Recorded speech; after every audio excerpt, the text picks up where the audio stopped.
বিকালে আইতেন আপনি সন্ধ্যার আগে আগে পরে 5টার পরে 2 ঘন্টা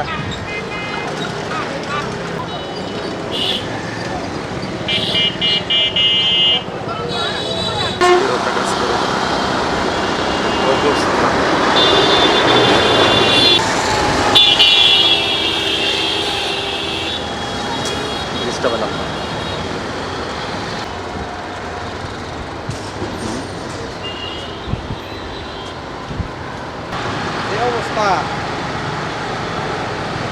ভবিষ্যৎ আসল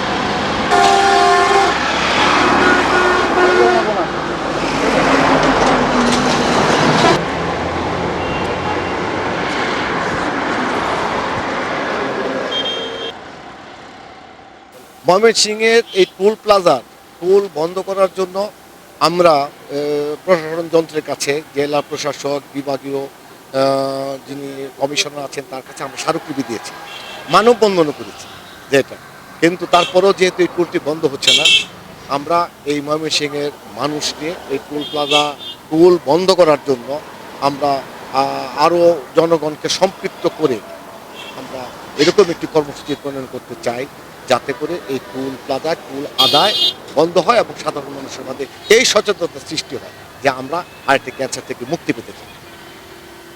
আমরা গাড়ির ব্যবসা বাণিজ্য করি, আমাদেরকে বিভিন্নভাবে শোষণ করা হয়। যেমন ধরেন আমাদের এই গাড়িগুলো 40 টাকা টুল বাড়ানে, খালি গাড়িগুলো ছাড় দেয় না, অথচ নেত্রকোনা মহুয়া ওইগুলা গাড়ির ব্রিজ বাড়ানে 30 টাকা, আর আমাদের নেয় 40 টাকা, আবার ওনাদেরকে খালি ছাড়া দেয়।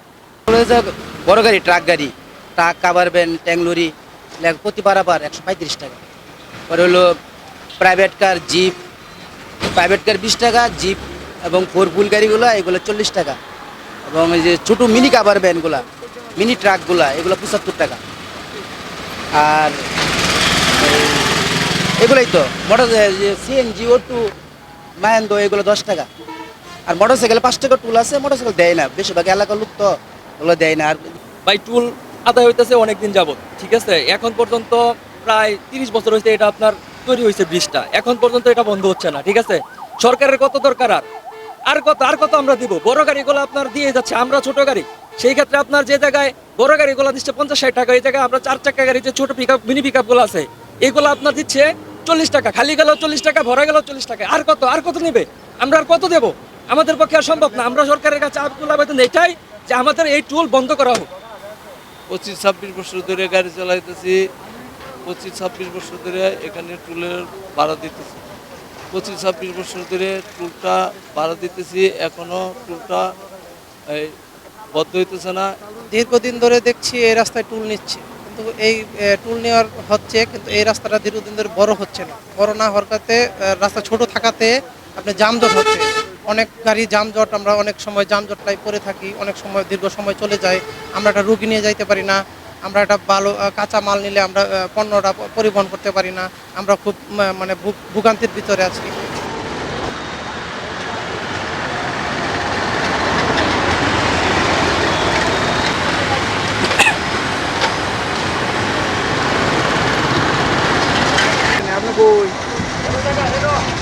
এদিকে আয় না আগে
লাগাও